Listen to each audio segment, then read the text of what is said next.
Hi, everybody. Hi, Jim.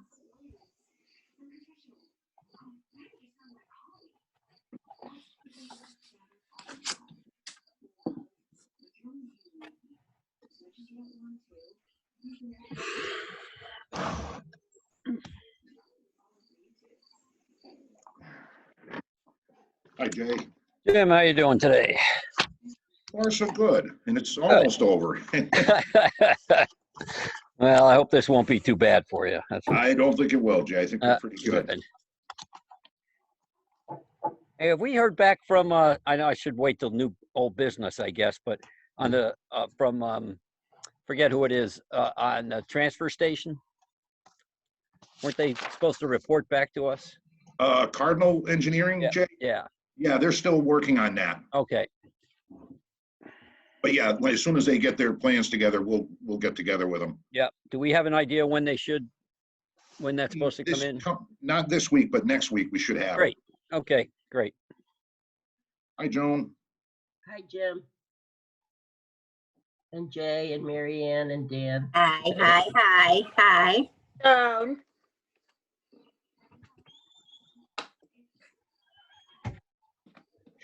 I don't need that for the meeting, No, but thank but you. wanna try it on.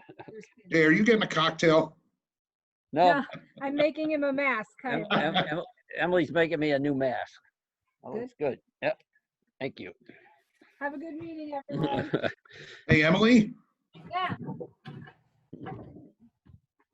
those cookies were phenomenal. Thank you. oh, thank you. I'm so glad you liked them, and thank you for opening the doors to me. That was really great. Anytime. I don't know how many other people in the office got to share them, but I know I got my fill. I didn't Yeah, get they're my any. favorite too. Did you get any, Mary Ann? No, I didn't get one. You may All right, have you weren't here. I'll have her make some more sometime. All right. Sounds good. Bye, everyone. Thank you again. So we'll call the meeting to order. Hold I'd on, like hold to on. make- Oh, Go. I'd like to make a motion that we add subsequent business to the agenda under appointments and resignations. What was it? Appointments and resignations, Jay. Resignation, sure. I'll Um, second. All in favor? Aye. Approval of the minutes. Let's take a motion for approval of the August 20th Board of Selectmen meeting minutes. I'll second it. Any discussion? All in favor? Aye. Aye. Jim, you're frozen to me anyway. I don't know. Anybody else? No, Or No, maybe everybody's. fine here. I'm here. Jay just froze up. Yeah.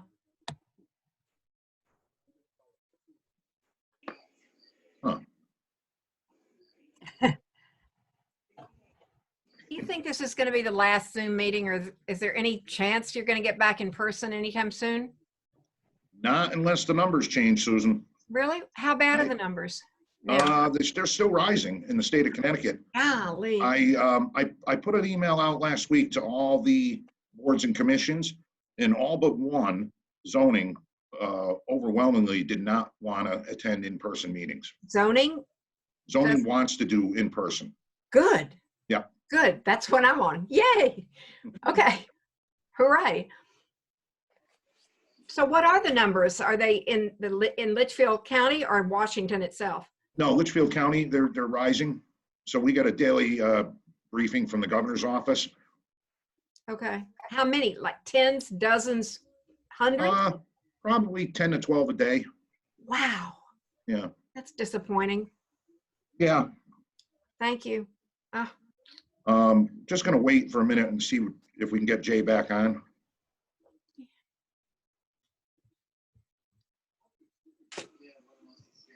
Hey, Jim, Yes, Joan.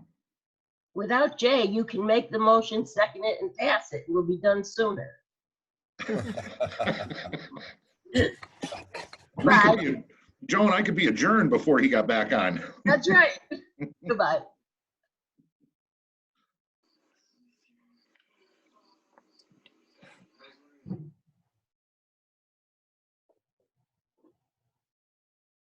So while we're waiting, why does it switch periodically? Like Mary Ann's on now. Why does it just arbitrarily switch?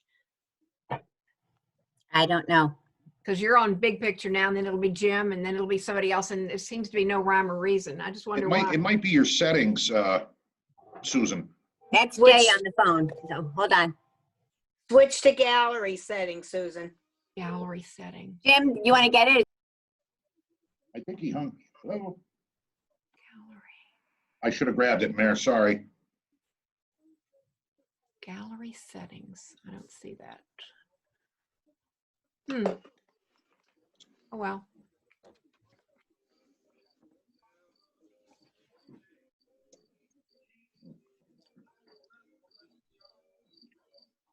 Give him a couple more minutes and then, unfortunately, I don't think we're going to be able to hold the meeting because we certainly don't have a quorum.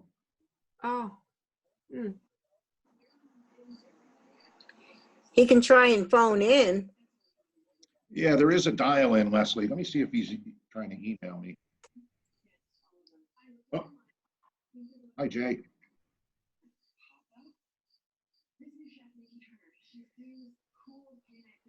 Oh, wow. So, yeah. Hold on. No.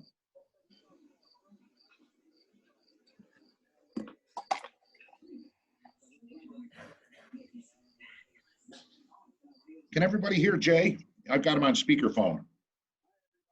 Have him say something. No? Nope.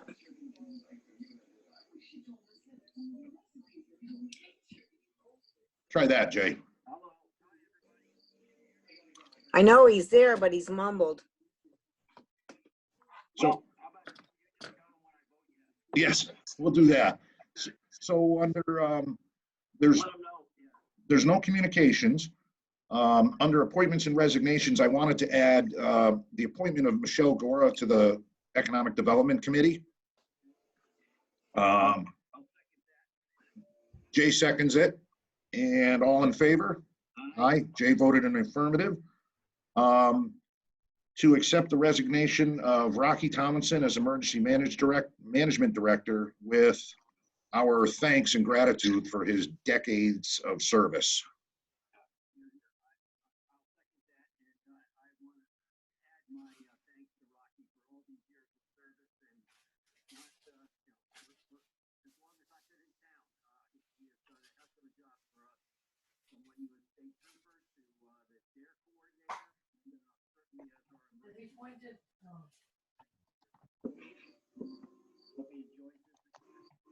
Absolutely.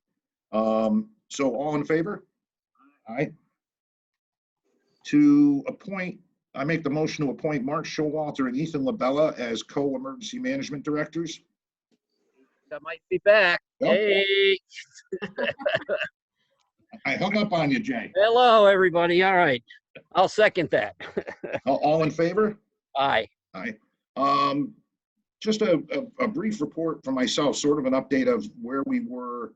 We were within about 24 to 36 hours of finishing cleanup from the hurricane when we got hit with the last storm. The last storm left, as bad as the hurricane was, the last storm left us with 31 roads blocked or wires down or both. So that was a significant event for our guys to clean up. The takeaway from all that is Eversource really didn't improve on their response from the few weeks since the hurricane. What this leads me to believe is, and I'm going to take this up, I've already talked to some of our emergency services people, is I want us to be prepared for this when it happens as a winter event, which is going to mean, proper shelters, things of that nature, identifying at-risk people. We'll have all those things in place by the time winter gets here. I don't want to, if Eversource improves, that's great, but I don't want to count on that. I want us to be self-sufficient if we can. So we're looking at those different options. Hey, Jim, in that area, it seems what I've seen, what we've talked about in the last two storms was Eversource just didn't have teams available for at least a couple of days after the storm, rather than having them available or on call before the storm so they could be here the day after, if you will. Is there any way that, I mean, one of the big deals is that our crews are not supposed to touch tree line, cutting trees or touching anything with lines on them, correct? Correct. Is there any way, one, that we can get the state to let our folks do that kind of stuff? Has to be licensed. Well, but that's the point. Is there any way that we could look to contract with somebody, a licensed, electrician, to be on call with our guys, so that when because our guys do a lot of work cutting trees and making things open, right? I mean, they Yeah. do a lot of that, but they're not supposed to cut areas where the trees are on the lines and so on. I'm not talking about actually doing the hookups and stuff. No, But no, Jay, let me clarify. Leslie, hold on, okay? Well, I'll let you comment on the visitor comment, okay? All I'm right. happy to. So Jay, that's not a bad idea. I'm certainly willing to look into that. What I'm focusing on now is to get Eversource to get us out here. First priority is what they call a make safe crew. And those crews go around and make those areas safe so that our guys can cut them. That's the focus right now. And you're right. It was a systemic failure from the top down in terms of having crews available, communicating with municipalities. But our first thing right now is to get these make safe crews to do that work. And then our guys can go through and safely clear the roads. Right. But the problem was that with the first storm, I think that was a Tuesday. I remember standing at the top of my driveway at Friday afternoon, and so all of a sudden all these crews started rolling in. 4 days later, they finally showed up. And that's my point. Is there some way? And one of the issues that you had told me about, they didn't have enough crews on standby before the storm, Eversource. So is there some way that we can contract with a crew from to have them on standby? It might obviously cost us something, but is there I'm just throwing something out. I mean, I'm not talking about a crew from Michigan. I'm talking about a local, group that would have the capability to do what some of these groups that come from out of town do. Yeah. No, it's certainly worthy of looking into, and I'll do that. I don't know. Maybe that's something with the COG or something. I don't know. Yeah. Leslie, go ahead. No, I just want to let you know that when anybody's working around trees, like the bucket truckers, they all have to be licensed to work with the trees around the wires. Sure. It's not that they're electricians, there's special testing. Right. So that they know what they're doing around the transformers and any of the wires. Sure. So you've got your companies like Lewis Tree Company and Ashland. Those are the ones that work with Eversource. You might want to contact them. Well, that's an idea to see if they would. See if they can be available like that. Yeah. We contract with them instead of waiting for Eversource to get them out here. I don't know. I mean, Right. Yeah, that's what would be your best way. That way they're licensed and you're covered. Yeah. Jim, can I ask Anyway. a question? Can I ask a Sure. question after Jay? Go ahead, Susan.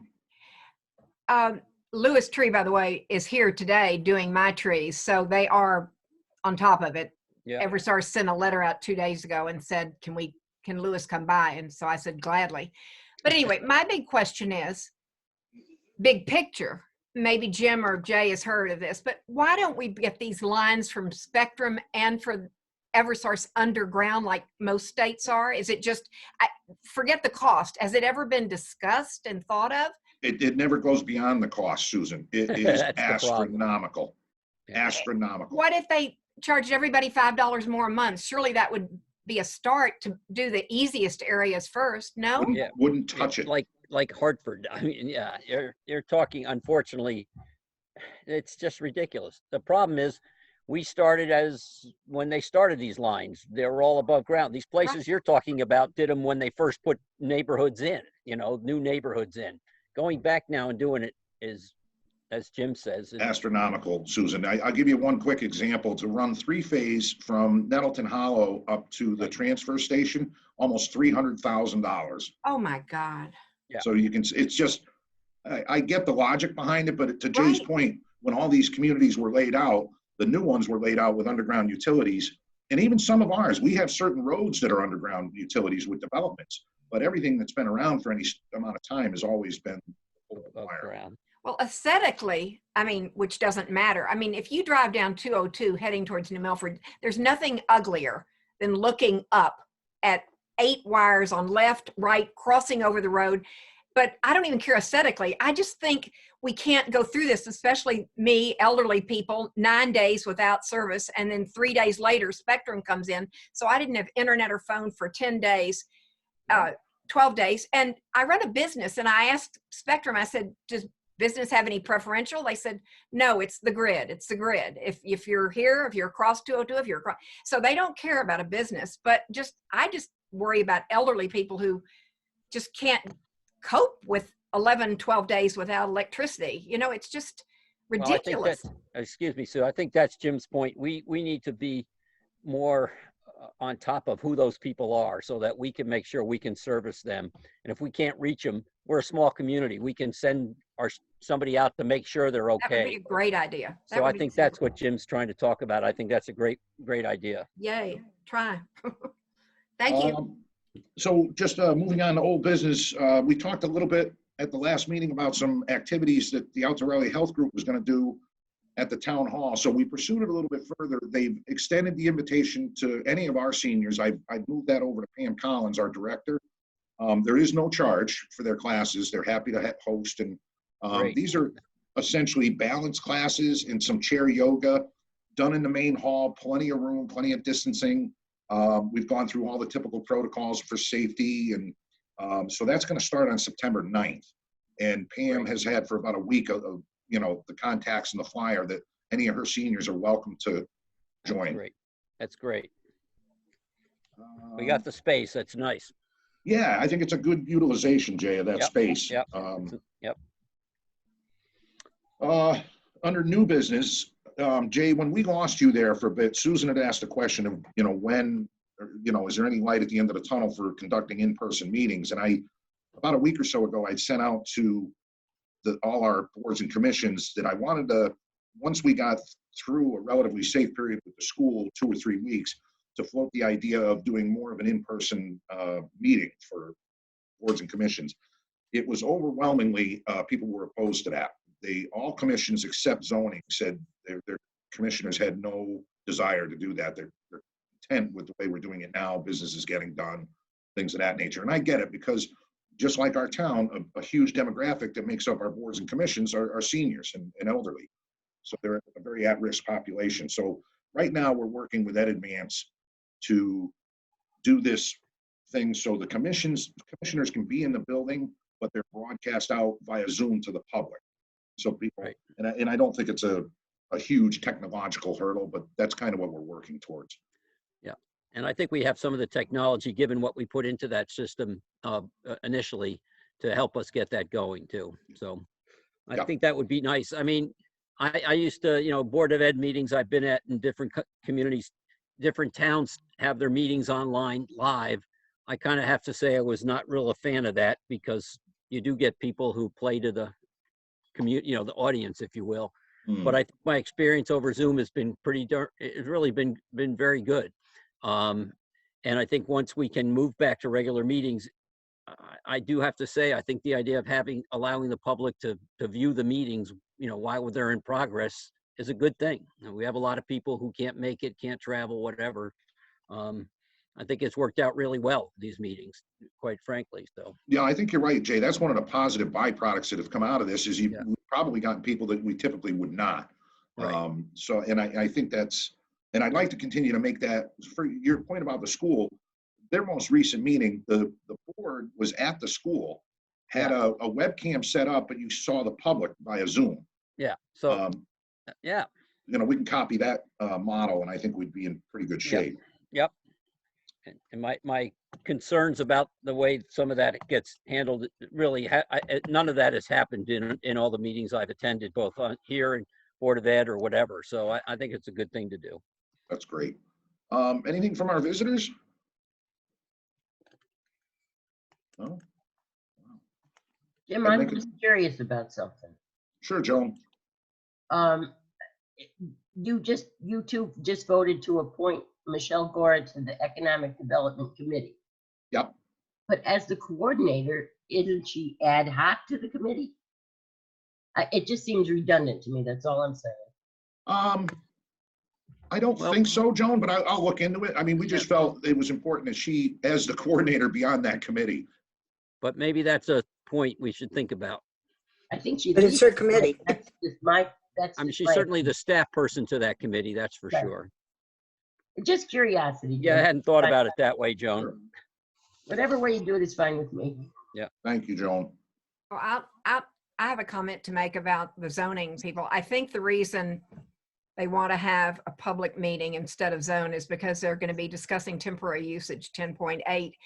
And we just don't get the public. We get Miss Solomon, we get the regulars, but we don't get the room full when temporary usage was discussed months and months ago, like 82 people that were Right. there. They just don't get that on Zoom. And I think that's why they're going to try for a public meeting, I think, unless you've heard differently, but I think that's the why. Well, that's the other thing, Susan. Number one, I don't know if there's been a topic that has drawn that kind of crowd since then. Well, it's being discussed again. It's not finalized. It's still open to discussion. And But some it's- changes have been made. So they have to call a public meeting to discuss the changes. Right. So my point being is you might see a surge in Zoom attendees at that public meeting. What you won't have is 80 or 100 people in this building. We had 82 upstairs. I'm for the saying, first I'm one. saying Right, but we can't do that now. That's the Right. problem. We I can't wonder- do that now. Yeah. Do you understand why? I mean, Yeah, they have to be 6 feet apart. Yeah. right. Well, But maybe we they'll will- try I to think have that's it something downstairs. though, I think we're not alone in this though. When we have a topic like that comes up, Zoom is problematic to some degree because it certainly doesn't easily allow itself to have a lot of participation. I think we need to think, and I think we can use it. There's the chat function where people could put in a question, that kind of thing. But I think we need to think about that before we, I've done Zoom with 20 or 30 people and you end up having to go to a second screen because you can't see everybody on the one screen, and Yep. it's hard to then recognize somebody who wants to talk. So I think Yeah, that's true, Jay. And what would end up happening, I've been on them with 80 or 90 people with the well, cog, and yeah, you've got 3 screens. What happens then is the host has to take over the meeting, and that includes keeping Right. everyone muted, explaining the rules. When you utilize Zoom, there's a box called reactions, which is a raised hand or a thumbs up, Right, things like right. that. So Right. lay all that out at the beginning, and it's not going to be effortless and it's not going to be ideal. But given the circumstance we're dealing with, if that allows the most public participation, that's kind of what I'm in favor of. Yeah. I don't think Nick is able to do that, what you just said. I mean, I just don't think he's adept enough on Zoom to do what you just, Well, and nor should he. As chairman of the zoning commission, he's got other things to do. I mean, somebody like Tammy could host the meeting. Yeah. Yeah. or Well, Shelley. it's starting to rain out here on my porch, so Oh my God. I would move we adjourn. sorry, people. If anybody, I can move inside, but Sunny and bright here. no. I'll second it. All in favor? Aye. Have a good Thank night, you. folks. Night. Sorry for the mix up there, folks. All right.